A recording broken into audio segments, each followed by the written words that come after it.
Now, you don't say, I'm not selling anything, because they don't believe you. If they're coming out hot, they're not going to believe you for doing that. You do say, listen, I saw the sign. You probably hate me. And you can punch me in the face, but don't worry. You don't have to buy anything.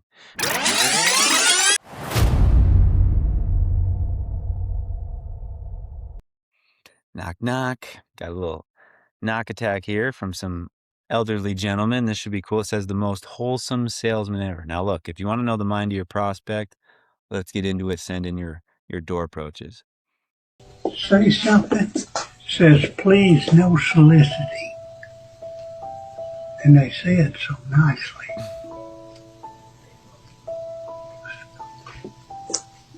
Oh, look at that. Oh, they're so sweet. And they just slowly turn and walk away. Listen, I'm going to tell you, the mind of the prospect on this, there are two types of people who put that sign on their door. The first one is someone who is certainly closed off. They're closed shop. They're closed off. They don't like people coming to their door, and they mean it.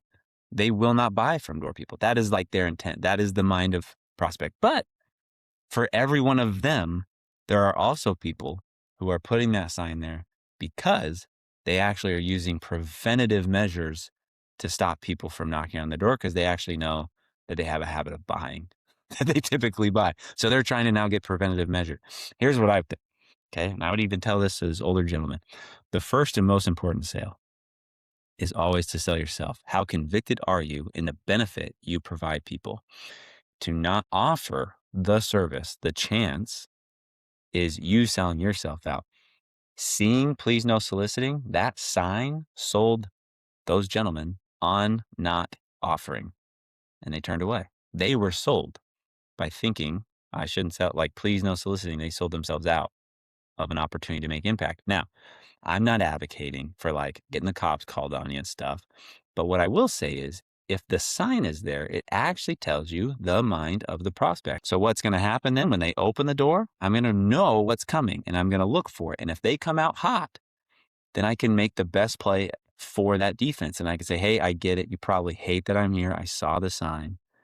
Now, you don't say, I'm not selling anything, because they don't believe you. If they're coming out hot, they're not going to believe you for doing that. You do say, listen, I saw the sign. You probably hate me. And you can punch me in the face, but don't worry. You don't have to buy anything. Have you noticed actually what's happening down the street here with our trucks? And then engage them that way. Second, if they're the type of person who is like, I'm an easy sale, so I'm preventatively trying to drive people away, well, then you'll see that. They'll open up and they won't do anything. The door will actually swing wide open and you'll open up. You'll see that. You'll be like, oh, cool. How are we doing? And you can run your normal play and you can engage and create connections. They say this is wholesome salesman ever. I don't know.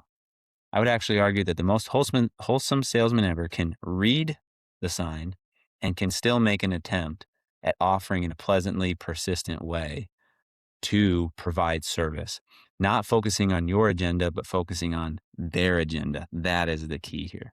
I'm not saying I don't ever knock on, I don't ever skip the no soliciting doors, but that is the most important sale. That's why the most important sale is to convince yourself on how good of a service you provide people so that you have the courage to make those attempts to offer that service in a pleasant, persistent way, so that you have opportunity.